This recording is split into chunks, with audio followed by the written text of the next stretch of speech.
marka hore walisanana maalin aday iyo ciidankan quruxdo badan oo ninkooy xasan dhawaayaan hadhawaada wali ha ka dhawaada saana xarunto kumeel geerka ciidanka booliska gaarka ha ka dhawaada xaruntan wali ku socday operation hortiin ciidankii roogaya lamadatiin dad oo wali haynay unu tawaanay in no moqnaanshadiyo yahaytan in geeka kooytan iyada yaan kama hasantiin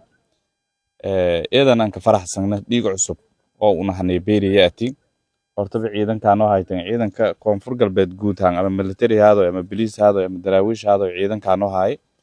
inta baydhowha noo keerti markii una habahaanina ciidankan leeyahay intii meel kale ambatina ciidankan leeyahay marka geek in fursad aan halaan ciidankii in hukuumad nagataan wal eednin farxad geliyaw anoo ka hadalaaw afka guud dawladda koonfur galbeed ka hadalaaw hadhawaada mar lamaad mar saddex wala meel ku socdo runtii wal oo dadka reer koonfur galbeed in eedan ogaada muhiim ah wali ogtiina dawladdii federaalka oo la wada dhisaday oo Soomaali wada dhisatay isku diideen reer daarad dirna horeyba andiidi dadka kaliya oo Soomaalinimada iska haay reewugahayn dadka koonfur galbeed ahaayeen koonfur galbeedna maamul shabel ha ka duuli isinba aragay tan madaxweynihii hore Xasan Sheekh Maxamuud ha ka duuli una talan kale reewun mal haysado madaxweynahaasna wala uusan ka duuli ogtiin tusaale yar markay Xasan siiyo dawladda hatta in dhisan Xasan Sheekh oo dawladdii hore ee waqtigeena dhamaaday wasiir gaashaandhig heewiyo taliyeeshana wasuugada heewiyo taliyeesha xoog dalka heewiyo maxkamadda ciidamada heewiyo awoodii dawladeed oo ciidanka saabsanayd oo dham halqabayla gacanta langeliyo saas darteed sargaal kasta oo Soomaali kale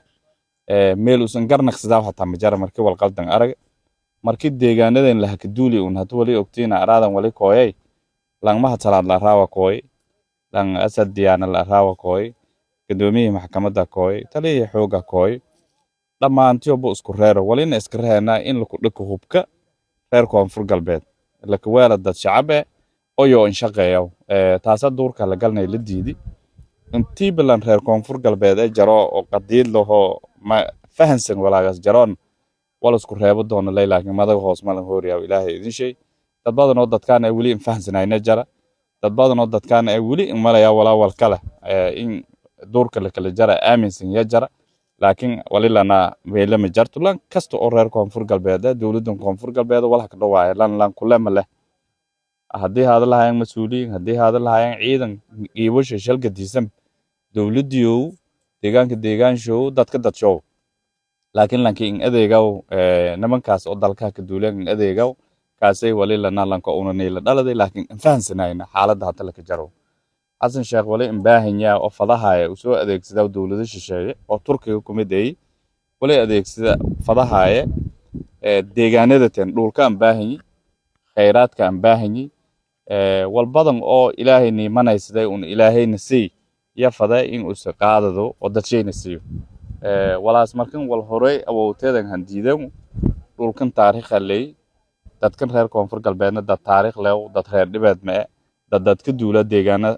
dad seedaw ma marka wali lana maalingeeka garabkaan oo hasurunteen wali lana hadhawaada wali san sugahay waajibaadkii ciidanka hay deegaankan in ku xureytan lan kasta oo ka duulaya san sugahay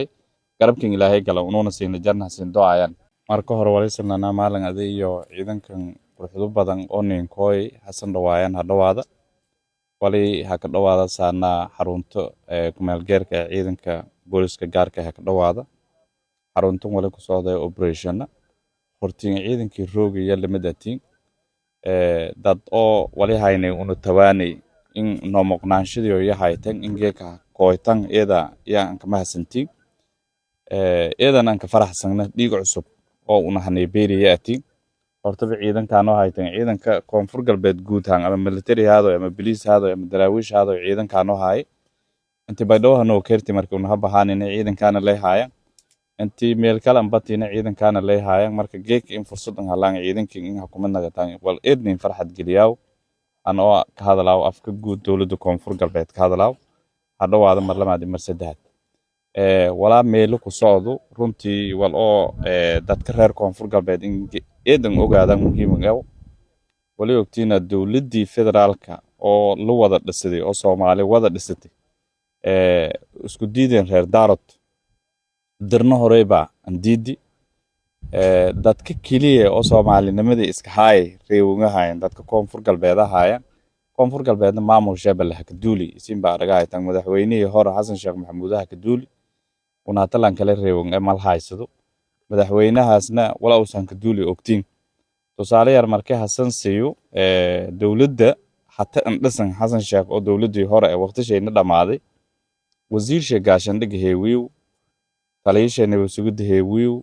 taliyeesha xoog dalka heewiyo maxkamadda ciidamada heewiyo awoodii dawladeed oo ciidanka saabsanayd oo dham halqabayla gacanta la geliyay saas darteed sargaal kasta oo Soomaali kale meel usan garnaqsadaa hatta majar markii wal qaldan arag markii deegaanadan la ka duuli un hada wali ogtiina araadan wali kooyay langmaha talaad la raawa kooy lang asad diyaana la raawa kooy gudoomiyaha maxkamadda kooy taliye xooga kooy dhamaantii oo isku reero walina iska reena in la ku dhiko hubka reer koonfur galbeed la ka weela dad shacab oo yo in shaqeeyo taas duurka la galnay la diidi intii bilan reer koonfur galbeed ay jaro oo qadiid laho ma fahansan walaagas jaroon wala isku reebo doona laakiin madaga hoos ma lan hooriyaa ilaahay idin shay dad badan oo dadkaan ay wali in fahansanayna jara dad badan oo dadkaan ay wali in malaya wal kala in duurka la kala jara aaminsan ya jara laakiin wali lana weelama jarto lan kasto oo reer koonfur galbeed dawladda koonfur galbeed wala ka dhawaay lan kulama leh haddii hada lahayn mas'uuliyiin haddii hada lahayn ciidan qiibasho shalka diisan dawladdiyo deegaanshow dadka dadshow laakiin lankiin adeegaw nimankaas oo dalka ka duuleen adeegaw kaasay wali lana lanka una neela dhaladay laakiin fahansanayna xaaladda hadda la ka jaro Xasan Sheekh wali in baahanyaa oo fadahaaya u soo adeegsada dawladda shisheeye oo Turkiga ku miday wali adeegsada fadahaaya deegaanada tan dhulka aan baahanyi khayraadka aan baahanyi